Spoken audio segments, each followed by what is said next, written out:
एक समय की बात है। नदी किनारे बसे एक छोटे से गांव में अहमद नाम का एक लड़का रहता था। अहमद को पतंगे उड़ाना सबसे ज्यादा पसंद था।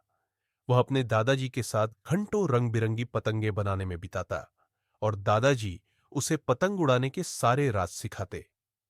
एक दिन जब अहमद अपने दादाजी के घर के पुराने अटारी में घूम रहा था, तो उसे एक धूल से ढकी सुनहरी पतंग मिली, जिस पर सुंदर नक्काशी थी।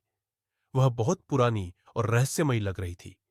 जैसे ही अहमद ने उसे छुआ, पतंग चमक उठी और एक हल्की आवाज गूंजी, मुझे उड़ाओ, मैं तुम्हें अद्भुत चीजें दिखाऊंगी। उत्साहित होकर अहमद तुरंत खुले मैदान में पहुंचा और पतंग को आसमान में छोड़ दिया। जैसे ही पतंग ऊंचाई पर पहुंची, एक जादुई हवा चली और अचानक अहमद भी हवा में उड़ने लगा।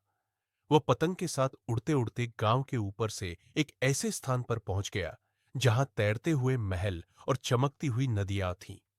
इस जादुई दुनिया में उसकी मुलाकात जूजू नाम के एक बोलने वाले तोते से हुई। जूजू ने कहा, स्वागत है छोटे पतंगबाज। इस जादुई पतंग ने तुम्हें चुना है हमारी दुनिया की मदद करने के लिए। एक दुष्ट हवा ने हमारे सूरज को कैद कर लिया है और हम अंधकार में डूबे हुए हैं। केवल सबसे साहसी योद्धा ही इसे मुक्त कर सकता है।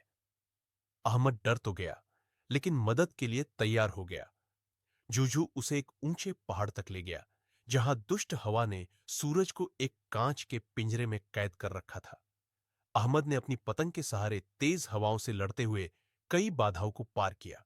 आखिरकार उसने अपनी पतंग की सुनहरी डोरी से पिंजरे को काट दिया और सूरज को आजाद कर दिया। जैसे ही सूरज दोबारा चमका, पूरी दुनिया रंगों और खुशियों से भर गई।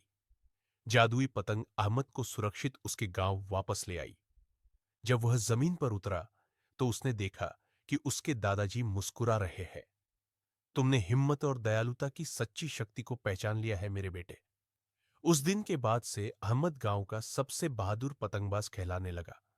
उसने फिर कभी उस जादुई पतंग को नहीं देखा, लेकिन उसे पता था कि उसकी जादूगरी हमेशा उसके दिल में रहेगी।